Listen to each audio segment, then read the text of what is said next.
Mateo 26. El título de la predicación de hoy es Orad y velad. Y estamos en el Evangelio de Mateo. 26. Sí, en Mateo 26. Vamos a leer del 36 al 44. Ahí hay un título de ese pasaje que es Jesús ora en Getsemaní. ¿De eso dice el complot para aprender a Jesús? No, ahí ya te pasaste. Jesús ora en Getsemaní. Mande usted. Permíteme, ahorita nos vamos a ir por partes. ¿Sale? ¿Listos, chicos? Pero estate ahí pendiente. Pero muy bien, Bruno. Es más, Bruno, tú vas a... Vente para acá. Jesús ora en Getsemaní. Jesús ora en Getsemaní. ¿Qué versión es, hijo? Léela.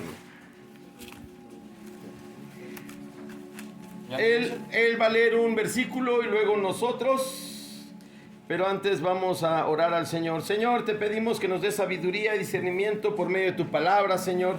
Que tu palabra que va a ser expuesta hoy cambie y transforme nuestras vidas. Que no sean mis palabras, ni mi pensamiento, ni mis ideas, sino que seas tú, Señor. Y esta palabra que va a ser expuesta hoy, que realmente penetre hasta lo más hondo de nuestro ser para poder ser transformados. En el nombre de Jesús te lo pedimos. Amén. Amén. Bruno, lees uno y luego nosotros otro. Dale, Bruno. Jesús ora en Getsemaní.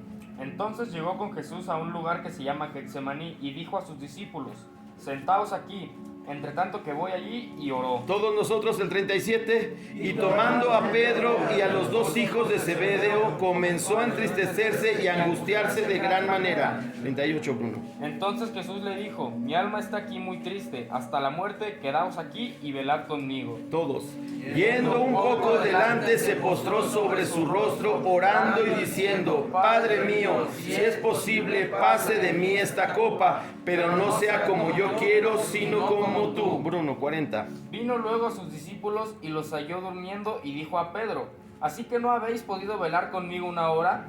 41. Velad y orad para que no entréis en tentación. El espíritu a la verdad está dispuesto, pero la carne es débil. 42. Otra vez fue y oró por segunda vez, diciendo: Padre mío, si no puede pasar de mí esta copa sin que yo la beba, hágase tu voluntad. 43. Vino otra vez y los halló durmiendo porque los ojos de ellos estaban cargados de sueño. Todos. Y dejándolos se fue de nuevo y oró por tercera vez diciendo las mismas palabras. Amén. Ok, vamos a tomar asiento. Tengo una Biblia. Vamos a tomar asiento y vamos a comenzar. Bueno, disculpen, pero no encuentro mis lentes, así es que confiaré en mi memoria. Tampoco es muy confiable, pero bueno. Dice así. Vamos a entrar. Así la toro. Gracias. Vamos a entrar un poco en el contexto histórico de este pasaje. Vamos a primero saber quién es Mateo. La autoría del Evangelio es atribuido al apóstol Mateo, también llamado Leví, el publicano, que aunque él no se menciona a sí mismo como el autor, esto fue escrito entre el año 65 y el 80 después de Cristo. El nombre de Mateo proviene de una forma abreviada del hebreo Matán Yah, que significa don o regalo de Yahweh, o Dios, Jehová. Mateo se dedicaba al oficio de recaudador de impuestos para Roma, razón por la cual era muy odiado entre los judíos, pero cuando Jesús lo invitó a unirse a él, dejó inmediatamente su oficio para seguirlo. Es como si en esta época nombrara, no sé, al secretario de Hacienda o alguna persona así bastante corrupta. La corrupción existe desde siempre, pero sin embargo, Dios agarra a lo más vil y despreciable para que sean humillados los que se sienten exaltados y entonces así poder comenzar su obra. Su redacción y la abundancia de referencias del Antiguo Testamento nos indica que su mensaje se dirigía prioritariamente a judíos. Su mensaje originalmente fue escrito en el arameo de la época. Su relato registra la genealogía del Señor Jesucristo hasta Abraham, nos narra el engendramiento sobrenatural de Jesús en María, la visita de los reyes de Oriente, a rendir culto al recién nacido Jesús, el escape de José y su familia a Egipto ante la masacre de bebés hebreos, la predicación de Juan el Bautista, el bautismo de Jesús, la prueba del Señor en el desierto y el inicio de su ministerio. Destaca el primer discurso de Jesús, conocido como el Sermón del Monte, donde habla la multitud y cuenta con la presencia de los 12 apóstoles, como serían conocidos más adelante. Aunque Mateo se dirige principalmente a judíos, muestra particular interés en los gentiles, frecuentemente exhorta a gentiles a confiar en Jesús y culmina con la comisión de hacer discípulos en todas las naciones. El objetivo de este evangelio es dar testimonio a los judíos de Jesucristo. Jesucristo es el Mesías profetizado en el Antiguo Testamento. Entonces, ya que más o menos conocemos la historia de quién lo escribió, vamos a entrar a nuestro pasaje. Este pasaje se lleva unas horas antes de la aprehensión de Jesús, unas horas antes, menos de 12 horas, de su juicio injusto y su ejecución en la cruz. Y aquí el que vamos a destacar es el versículo 41, velad y orad. Eso es algo de lo que nosotros debemos de estar todo el tiempo metidos en cuidar, en velar, estar en oración. El viernes tuvimos 2 horas de ayuno y oración muy padres, y después de estar orando, alabando y estudiando la palabra de Dios, difícilmente terminando eso comienzas a hacer cosas malas, ¿verdad? Bueno, cuando lo haces de corazón. Entonces este es el motivo por el cual estamos metidos en este pasaje, ¿no?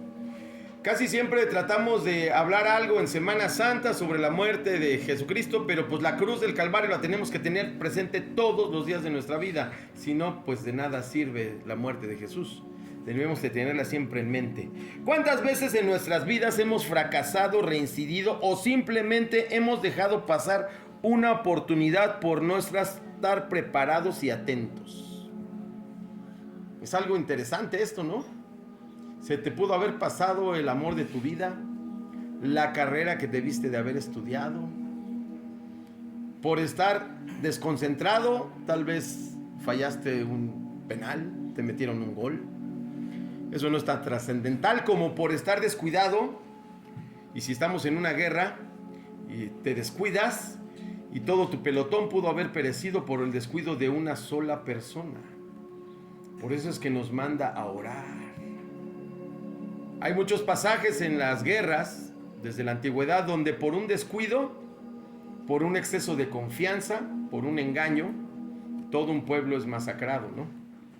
Pero como no nos está sucediendo algo físico, lo dejamos pasar. Pero si nos diéramos cuenta de que el no velar y orar nos va a llevar a una destrucción espiritual, a una destrucción moral, a una destrucción familiar, estaríamos más atentos. ¿Cuántas veces por una tentación, un descuido, no pasa nada, qué tanto es tantito, echas a perder tu matrimonio, tu vida? Entonces es bien importante esto. La falta de atención a las cosas importantes son las que nos llevan irremediablemente a una vida de fracaso, pérdida y autodestrucción. Todo fuera como que tú solito te destruyeras, pero no, cada vez que nosotros cometemos un grave error, arrastramos a nuestros padres, a nuestros hijos, a nuestras esposas, incluso hasta toda nuestra familia completa. Por eso es bien importante que nosotros estemos velando y orando. Y esto lo voy a estar repitiendo durante todo el pasaje, para que si esta palabra llega a tu corazón, cambies tu forma de vivir. El ser humano se dedica a satisfacer los deseos de la carne, descuidando las cosas del espíritu. Cuando nos enfocamos en estar únicamente en los deseos de la carne, no vamos a avanzar a ningún lugar y estaremos dando vueltas en el desierto y no podremos alcanzar nada de esta vida ni en la eternidad. Lamentablemente estamos viviendo en un mundo donde estamos distraídos por todas las cosas que nos oferta el mundo. En la actualidad contamos con teléfonos inteligentes que si los aplicáramos de una manera inteligente, podríamos avanzar más. Pero el teléfono es el inteligente, el usuario no todas las veces. No es posible que en la actualidad tengamos niños de 25, 30, 35 años que pierdan su tiempo jugando videojuegos. Hubo un caso esta semana en Estados Unidos, Una señora comienza a gritar y a pedir auxilio y sale corriendo de su casa junto con su madre y sus hijos de 16, 14 y 15 años, correteándola con cuchillos de mesa porque la señora les había castigado el internet. Te quedas sin internet y sin señal y se te va la vida cuando estás atrapado en las garras de Satanás, que en esa distracción. Si tú estudiaras este libro desde que eres niño, nos ahorraríamos muchos dolores de cabeza. Y es una triste realidad del día de hoy. Muchos niños, jóvenes, adolescentes están teniendo muchos problemas por la falta de desarrollo intelectual, por estar expuestos a las pantallas. Y ahí es donde estamos distraídos en vez de estar al pendiente. Yo conozco gente, bueno, chavos de secundaria, de prepa, de universidad, que se les ha pasado la inscripción a la prepa o a la universidad por estar en cosas que no son importantes. Entonces, fíjense hasta dónde puede arruinarnos el estar distraídos. Gálatas 5, 19 al 21 nos dice: y manifiestas son las obras de la carne, que son adulterio, fornicación, inmundicia, lascivia, idolatría, hechicería, enemistades, pleitos, celos, iras, contiendas, disensiones, herejías, envidias, homicidios, borracheras, orgías y cosas semejantes a estas, acerca de las cuales os amonesto, como ya os lo he dicho antes, que los que participan en tales cosas no heredarán el reino de los cielos. Ya le podríamos agregar el internet, videojuegos, deportes y demás, ¿no? Estamos distraídos completamente en las cosas. En el libro de Gálatas, al principio Pablo les dice: oh Gálatas insensatos, ¿no? Porque conociendo el evangelio siguen haciendo lo mismo. Toda esta lista de pecados ya Pablo los había exhortado a que no las hicieran. Sin embargo, ellos seguían en lo mismo y en lo mismo. Si ya sabes que no tienes que hacer algunas cosas porque te causan daño, te distraen, te quitan el tiempo y vuelves a caer una y otra vez. Debido a nuestro orgullo y egoísmo nos alejamos de Dios y perdemos el rumbo sin darnos cuenta que afectamos a nuestras familias. Históricamente en las guerras se hacen guardias en las noches y se van relevando para estar atentos por si el enemigo decide atacar en la noche. Tenemos que ser como un soldado que está siempre atento a cualquier movimiento extraño del enemigo. Por eso la educación desde temprana edad es básica. Ahora contamos con una nueva generación que yo pensé que nunca iba a existir, que es la generación de cristal. Si le llamas la atención, lo tienen que llevar al psicólogo porque ya se traumó el niño. La mejor manera de educar a un niño es con la manoterapia. Tengo un alumno, no voy a decir el grado ni la escuela, de más de 20 alumnos, es el único que puede leer una partitura y ejecutar en la flauta una canción sin haberla escuchado antes ni conocerla. Uno de más de 20. Platiqué con su mamá, le dije: oiga, pues esto se me hace ya extraordinario, porque en esta época pues ya son raros esos niños. ¿Cómo le hace? Pues es que cuando no entiende, no tiene teléfono, practica un deporte, toma clases de música, extra de las que toma en el colegio. Es la única manera de que ese niño yo le auguro un futuro prometedor y brillante. Pero ¿qué hacemos ahora? Como antes nos daban hasta con la plancha, bueno, el cable de la plancha, perdón, nos daban así bastante duro y recio. No, pues ya no le pegues, pobrecito. No, sí, dele, pero para que entienda, tampoco lo vaya a matar de un golpe. La Biblia en el libro de Proverbios dice que corrijamos a nuestros hijos con vara, pero hay que hablar con ellos a la luz de las Escrituras. Hijo, tomaste algo que no era tuyo, ¿verdad? Aquí qué dice en la Biblia, entonces vamos a Deuteronomio. Bueno, ahí dice que no debes de robar. A ver, vamos a leer bien. Aquí en las Escrituras dice que en el Antiguo Testamento, si tú tomabas algo que no era tuyo, pues tenías que reponerlo, ¿no? O te cortaban la mano. No vamos a hacer eso, pero eso que hiciste es incorrecto. Así es que lo vamos a ir a devolver. Y para que no se te olvide, te voy a sacudir el polvo del pantalón, ¿no? Para que quede bien claro. Porque si no hacemos eso, tenemos estos problemas. En la antigüedad, como leía, si a una persona que estaba vigilando, era miembro de un ejército, se equivocaba o se quedaba dormido, perdía la vida. Entonces, si tú estuvieras realmente exponiendo tu vida por estar desatento, créanme que no pasaría nada y estaríamos siempre pendientes.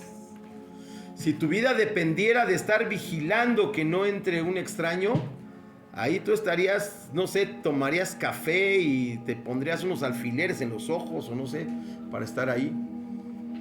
En las guerras del siglo pasado, pues no eran tan extremos, sino se relevaban cada 2 horas, ¿no? Para que durmieran un poco, pero las 2 horas que estuvieras ahí, estuvieras atento.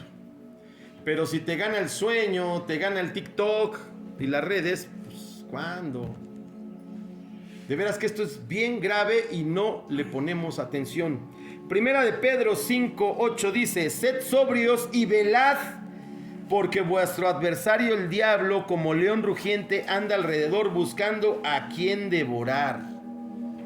Lo malo es que las cosas espirituales no las podemos ver físicamente, pero te aseguro que si en el patio de tu casa hubiera un león, tú estarías ahí al pendiente y siempre tendrías la puerta cerrada para que no entrara, ¿no?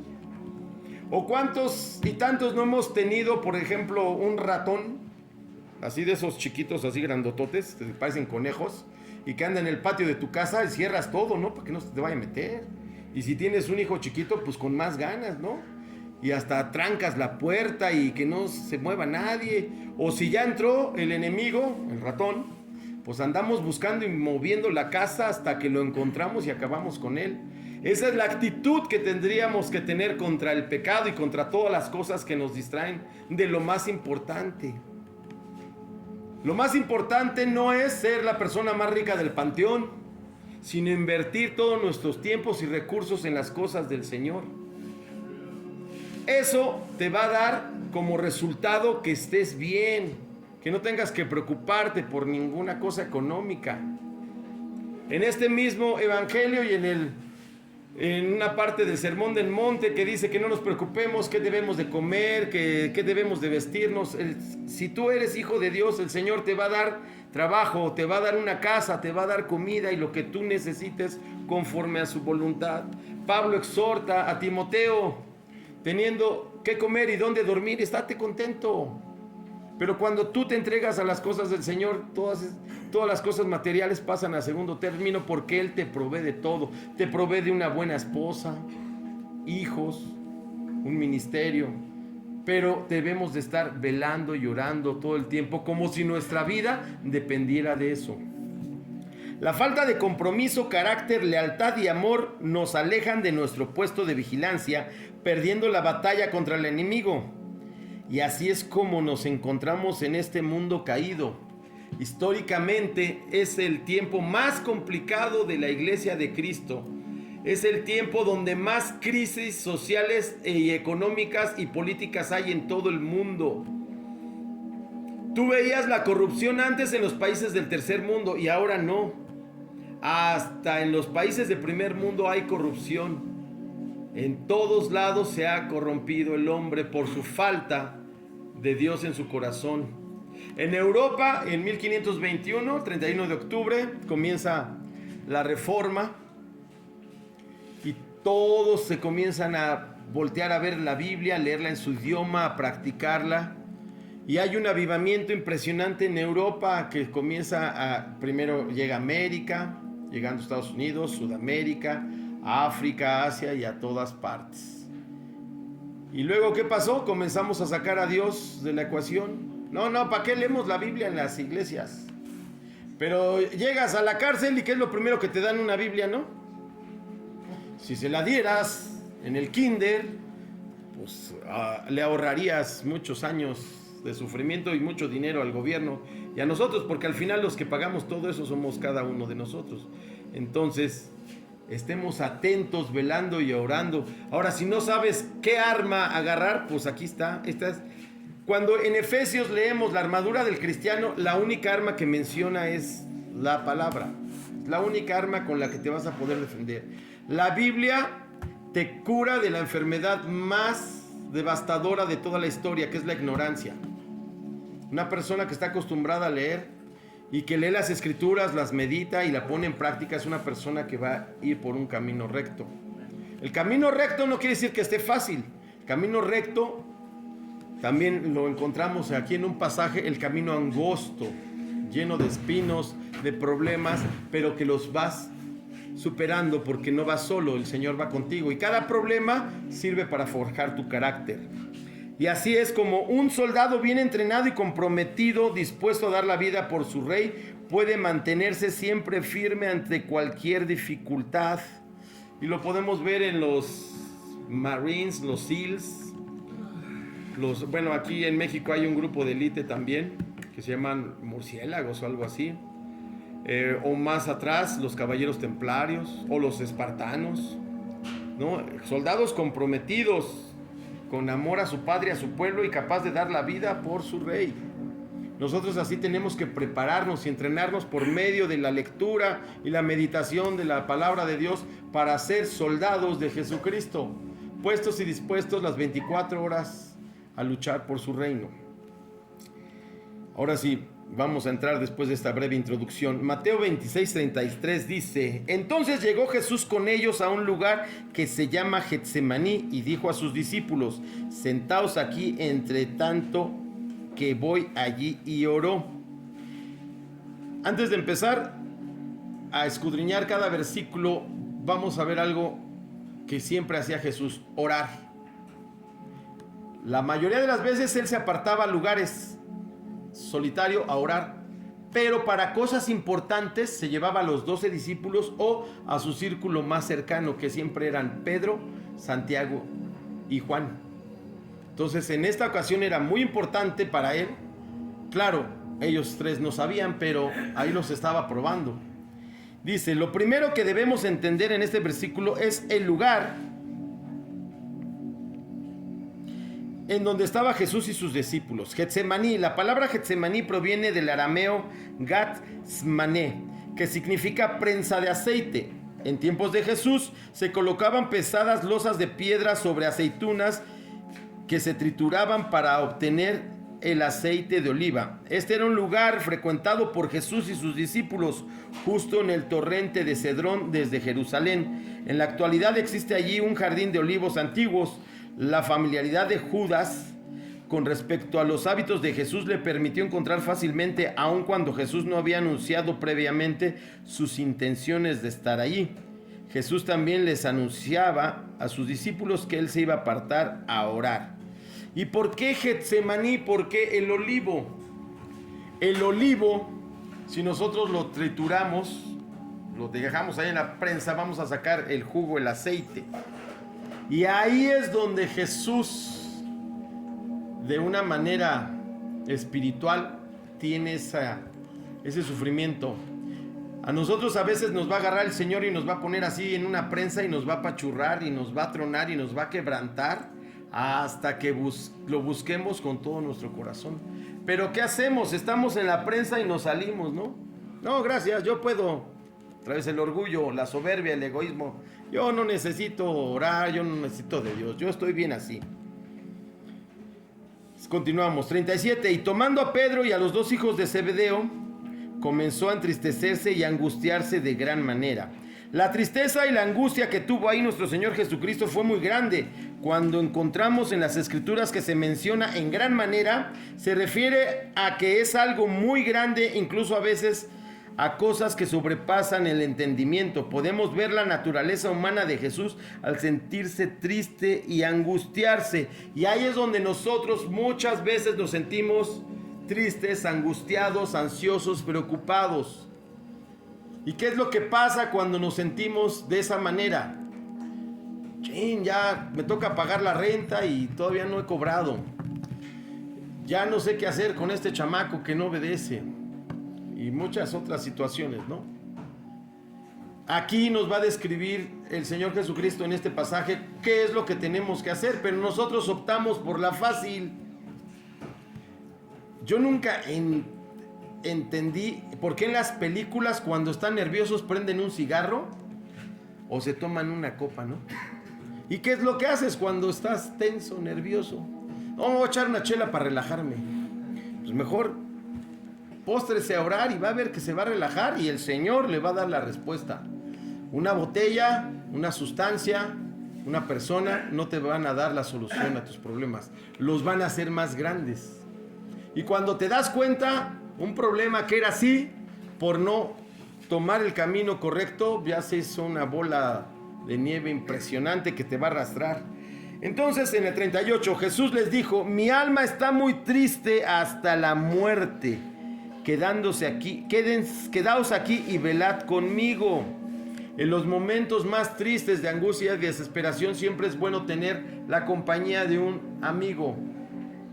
La Biblia dice que es mejor un amigo cercano que un hermano lejano.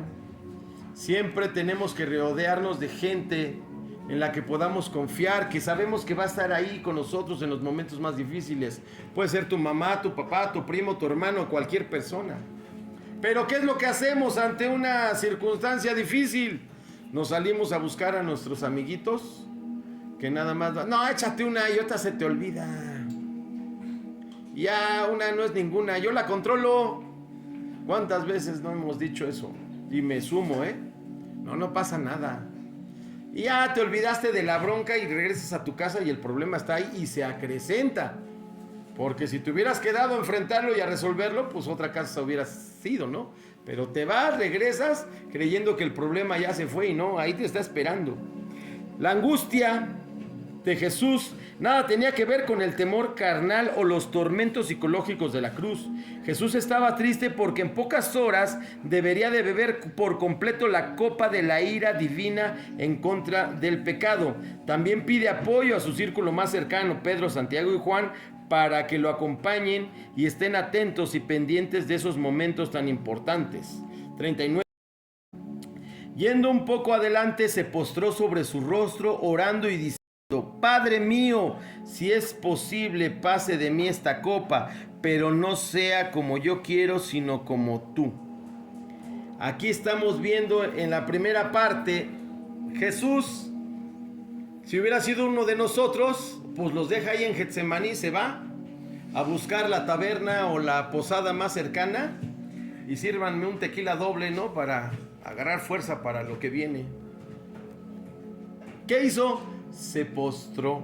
Aquí dice, se postró sobre su rostro. Esto quiere decir que literalmente estaba en el piso, orando y diciendo. Entonces estás bajo una presión muy fuerte, bajo un problema muy grande. ¿Qué es lo que tienes que hacer? Orar y postrarte. Tal vez tú digas, bueno, pero pues es que así no se va a resolver nada. Claro que sí se va a resolver.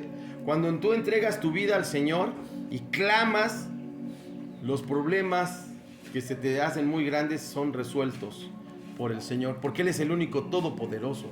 Si tú realmente crees que Dios es todopoderoso, pues entonces póstrate, ora y confía en que lo va a hacer. Pero como no creemos, como no confiamos, buscamos nosotros una propia salida, debido otra vez al orgullo, al egoísmo. No, yo puedo, yo soy Juan Camané, yo no necesito de nada. Sobre todo los varones, ¿no? Así somos. No necesitamos ayuda. Ahora existen los GPS, pero cuando no había GPS, tú andabas buscando la dirección y tu esposa te decía, es en la siguiente calle. No, yo sé llegar. Y pasaban 2 horas y un trayecto que te lo hubieras hecho en 15 minutos, te aventaste 2 horas por tu necedad, por tu orgullo, por falta de humildad. Cuando Jesús ora postrado, poniendo su rostro en la tierra, nos muestra que la oración es la única salida en nuestros momentos más difíciles. Cuando estamos angustiados, ansiosos y desesperados, es cuando tenemos que clamar a nuestro Padre Celestial para que podamos sentir paz y nos muestre el camino a seguir. Cuando tú estás preocupado, alterado, no piensas con claridad y cometes tonterías.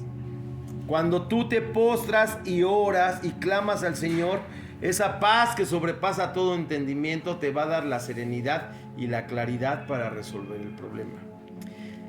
Dice así también, si es posible evitar los sufrimientos que están tan próximos, eso dice Jesús, o al menos que sean acortados. Esto nos da a entender que en su condición humana sufría y sentía dolor.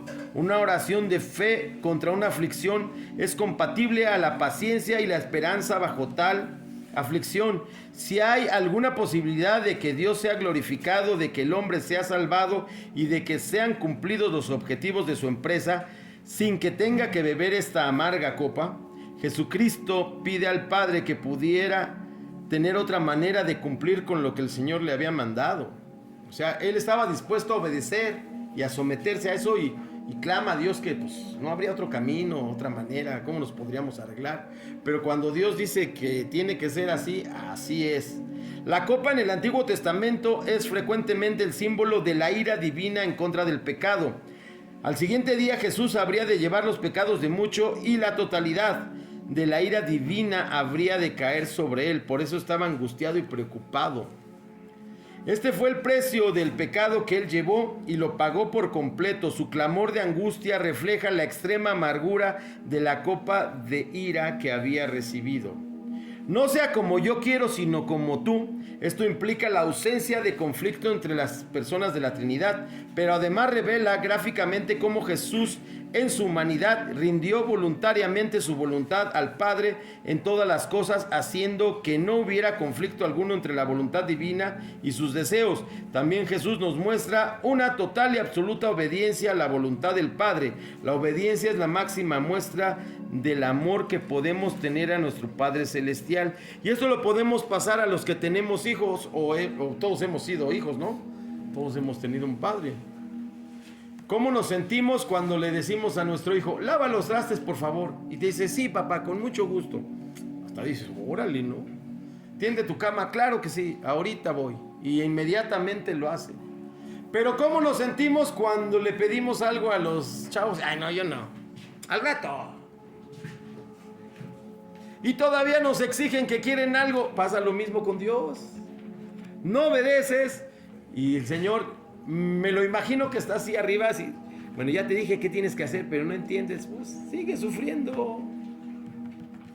Si no obedeces, no va a pasar absolutamente nada en tu vida.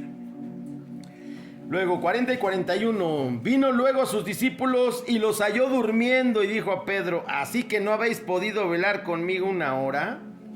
¿Y por qué menciona el nombre de Pedro y no de Juan y Santiago? Porque Pedro era el que siempre le había dicho, no, Señor, yo siempre voy a estar contigo a tu lado y vamos, y yo contigo a todas y no importa lo que tenga que pasar, yo siempre voy a estar contigo. Y le pide que esté despierto y se duerme. Pues no, que mucho amor al Señor. ¿Y cuántas veces no hacemos eso, no? Nos piden algo y pues sí quiero a mi mamá y a mi papá, pero pues yo voy a hacer las cosas a mi manera.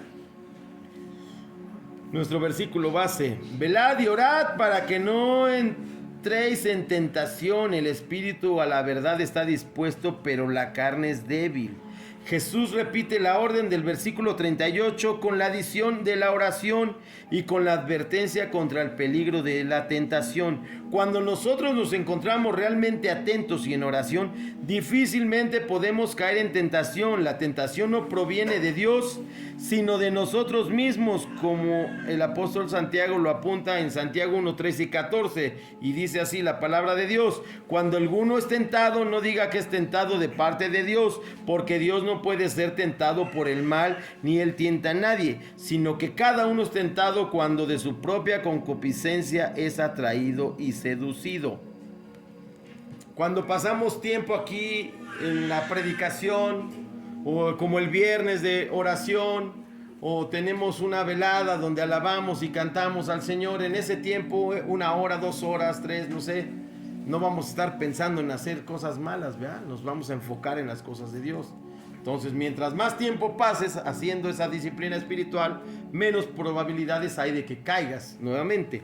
Nuestro espíritu está dispuesto a la verdad de Dios, sin embargo, siempre está en una batalla contra la carne y esa batalla dura toda la vida. Si a ti te venden que conviértete en cristiano y tu matrimonio se va a resolver, tu hijo se va a portar bien, vas a tener mucho dinero y trabajo, no, ahí te están engañando. Dice Jesús, en el mundo tendrás aflicciones, problemas, pero no te preocupes, yo estaré contigo. Y termina el evangelio de Mateo, y yo estaré con ustedes todos los días hasta el fin del mundo. Entonces, ¿confías en él o no? Camina con el Señor. Tendrás problemas, pero los vas a afrontar de otra manera, confiado en el que Él te va a sacar de la aflicción. Pero si nos mantenemos orando con fe y transformando nuestra mente por medio del estudio y meditación de las Sagradas Escrituras, podemos salir siempre adelante. La carne es débil, dice Jesús.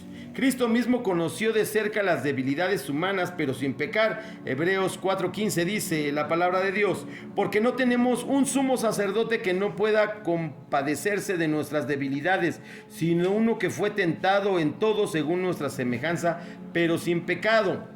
Y podemos ver la tentación en el desierto, ¿no? En ese mismo momento se encerró en una lucha contra las pasiones humanas, las cuales, aunque en sí mismas no son pecaminosas, deben ser subyugadas a la voluntad divina si deseamos evitar el pecado. Jesús en su condición humana dice, no, pues si nos brincamos esto de la copa, pues estaría mejor, Señor. De todos modos, yo los puedo salvar, soy todopoderoso para perdonar pecados, pero no, tenía que ser todo como estaba escrito. Debemos recordar que ninguna tentación nos puede superar, porque Dios jamás nos pondrá una tentación de la cual no podamos alejarnos. Primera de Corintios dice, 10:31, no os ha sobrevenido ninguna tentación que no sea humana, pero fiel es Dios, que no os dejará, ser tentados más de lo que podéis resistir, sino que dará también juntamente con la tentación la salida para que podáis soportar. Y ahí es donde viene el tema más profundo de esta tarde.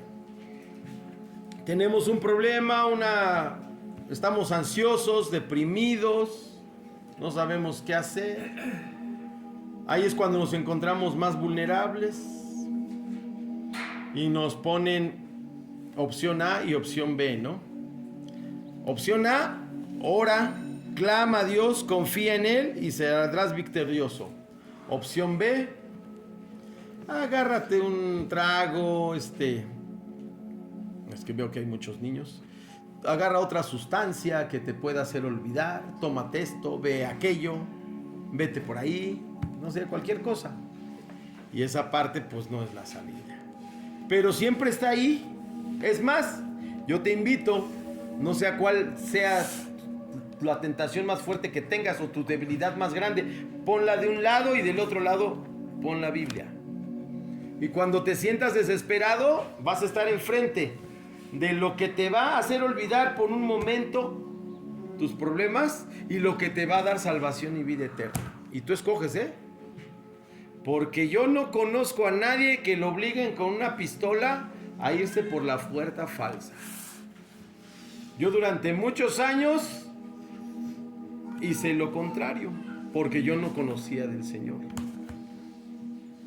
Más de 40 años perdido en mis concupiscencias, en mis delitos y pecados, buscando la salida, y yo no tenía una puerta falsa, yo tenía varias, hasta para escoger.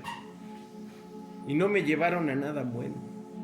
Hasta cuando tuve un encuentro cara a cara con esa canción que acabamos de cantar hace rato, de Poema de Salvación, donde el Señor quebrantó mi corazón, me hizo darme cuenta de lo vil y despreciable que era. El Espíritu Santo me convenció de pecado, temor y justicia, y encontré consuelo en los brazos del Señor, y comencé a buscar la verdad. Es la única salida. Tenemos todos tentaciones, hasta yo tengo tentaciones y soy más atacado por la posición en la que tengo. Y sin embargo, yo en vez de irme, voy a las Escrituras, le hablo a mi pastor o a mis amigos creyentes y les digo, ayúdenme a orar. Hasta les digo, el día que vean que yo ya me siento San Alberto, métanme un bibliazo para que me baje. Hay 3 problemas que tenemos los que estamos aquí arriba. Son 3 Fs: fornicación, fortuna y fama. De eso jamás tenemos que estar ahí. Y ahí está la tentación, ¿no? Pero ¿qué es lo que yo hago? Voy a las Escrituras, me mantengo leyendo la Biblia, orando, leyendo libros cristianos, escuchando prédicas y haciendo todo para la obra de Dios. Y me costó mucho trabajo, no es fácil, pero es la única manera en la que podemos ser. Y cada uno de nosotros podemos hacer lo mismo, Nada más la cosa es que quieras, pero tú sabrás si te vas por la puerta falsa, ¿no? Otra vez fue y oró por segunda vez diciendo: Padre mío, si no puede pasar de mí esta copa sin que yo la beba, hágase tu voluntad. Por segunda vez Jesús se somete a la voluntad de Dios a pesar de las pruebas y dificultades que tenía que pasar. Luego dice en el 43, vino otra vez y los halló durmiendo porque los ojos de ellos estaban cargados de sueño. O sea, le fallan no una, dos, tres veces también. Así como a Pedro le dice que lo iba a negar 3 veces. Todo es de a 3 en las cosas del Señor. Aunque podemos rogar a Dios para que nos retire de alguna aflicción, nuestro objetivo principal debe ser que no se dé gracia para soportarlas bien, que nos dé gracia, para soportarlas bien. Deberíamos preocuparnos de que dentro de las aflicciones fuesen santificadas y nuestros corazones satisfechos en medio de ellas, más bien que pedir con insistencia que se retire de nosotros y aceptar siempre la voluntad de Dios es agradable y perfecta. Tú puedes estar en medio de una enfermedad, por ejemplo, un cáncer. El año pasado, justamente hace un año, un poquito más de un año, un querido amigo mío, pastor, joven, se acababa de casar y a los 6 meses se dieron cuenta que tenía cáncer terminal.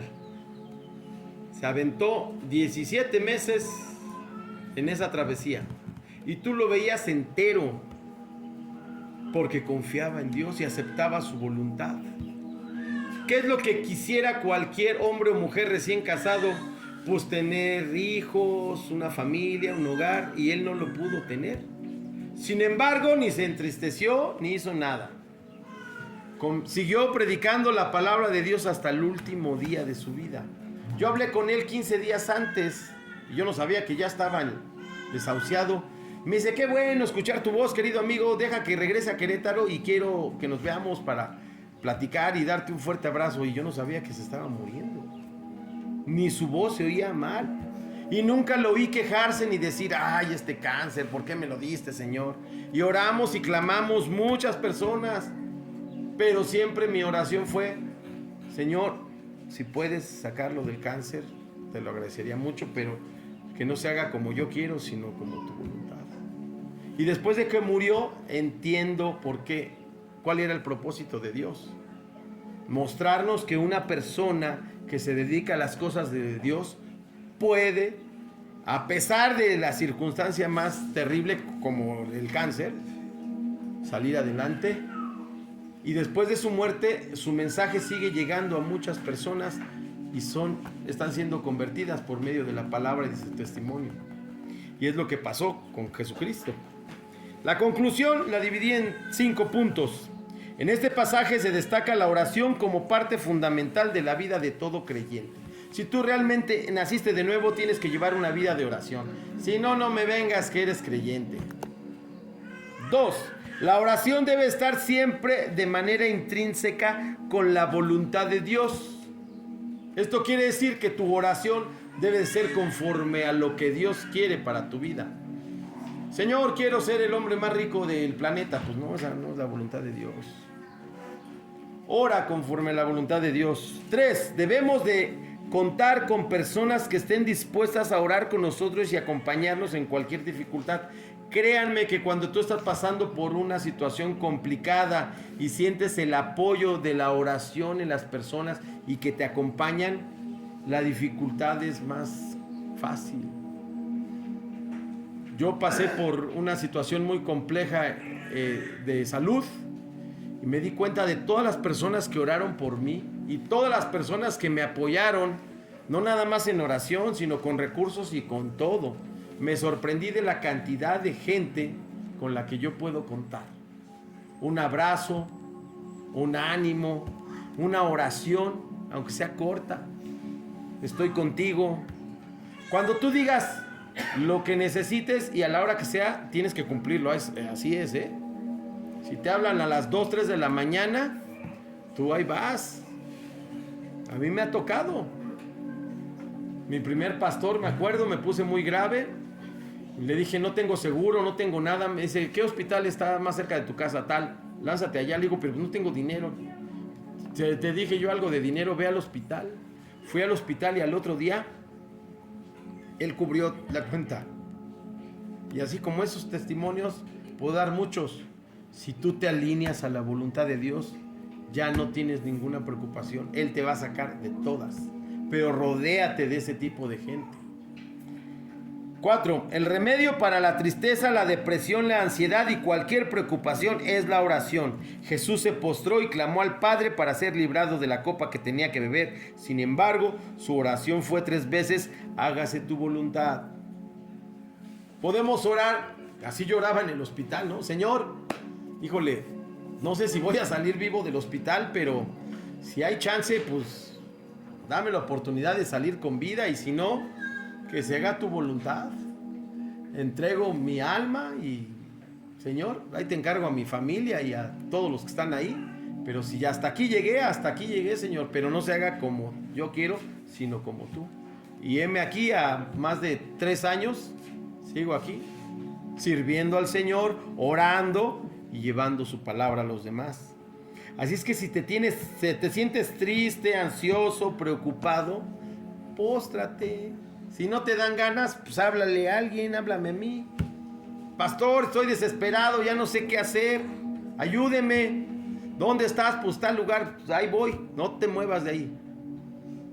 Y no sé, tal vez te cuente un chiste, nos comamos unos tacos, veamos un partido, no sé, cualquier cosa, para despejarte, y siempre con la palabra de Dios. Siempre, siempre. La mayoría me conocen y siempre lo hacemos todo en lo que está escrito aquí. 5. Y para terminar, velar y orar son las 2 acciones que nos da Dios para poder soportar las tentaciones de este mundo. Velar y orar son 2 verbos que se tienen que poner en acción. Si tú estás velando y orando todo el tiempo, difícilmente tu mente va a caer en tentación y vas a ser guiado a hacer cosas malas. Por eso, velad y orar fue el título. Velad y orar, como lo pudimos observar, va más allá de nada más 2 simples verbos, 2 palabras. Estar siempre firmes. ¿Cuánto? Hasta que el Señor venga por ti. Para que cuando venga el Señor y te diga: buen siervo y fiel, en lo poco fuiste fiel, en lo mucho te pondré, entra al gozo del Señor. Eso ha de estar padre. Y no que llegue el Señor y te diga: bueno, te di todos estos talentos, ¿y qué hiciste? Los desperdiciaste. Te los fumaste, te los jugaste, los guardaste, los enterraste. Entonces ahí esa parábola también dice lo que va a pasar con los que no se pongan las pilas. Entonces, siempre la decisión es tuya. Si es la primera vez que estás aquí y en tu corazón tienes el deseo de seguir a Cristo, pues es muy fácil. Lo único que tienes que hacer es repetir esta oración. Vamos a inclinar nuestros rostros. Señor, reconozco que soy pecador, sé que he hecho lo malo delante de ti, abro mi corazón para recibirte y confieso con mi boca que Jesús es tu Hijo, Señor. Cámbiame, transfórmame y hazme fiel y ayúdame a seguir tus pasos. En el nombre de Cristo Jesús, amén. Señor, te doy gracias por este tiempo, Padre. Gracias por la oportunidad que nos das de escuchar tu palabra. Ayúdanos a velar y a orar constantemente, Señor. Ayúdanos a estar siempre pendientes de lo más importante, que es obedecerte. Haznos obedientes y fieles a tu palabra. Te pido por la vida de todos los que están aquí y aún de los que no están y los que han estado con nosotros, Señor, que tú los guardes y los protejas. Líbralos de la tentación, Señor. Ayúdalos a caminar en tu palabra. Que tu palabra sea lámpara a sus pies y lumbrera a tu camino, como lo dice el salmista. Y que podamos soportar siempre de tu mano todas esas tentaciones. Bendícenos en esta semana. Gracias por el trabajo, la salud y todo lo que tú nos has dado. Logramos todo esto en el nombre que es sobre todo nombre, tu Hijo amado Jesús. Amén y amén.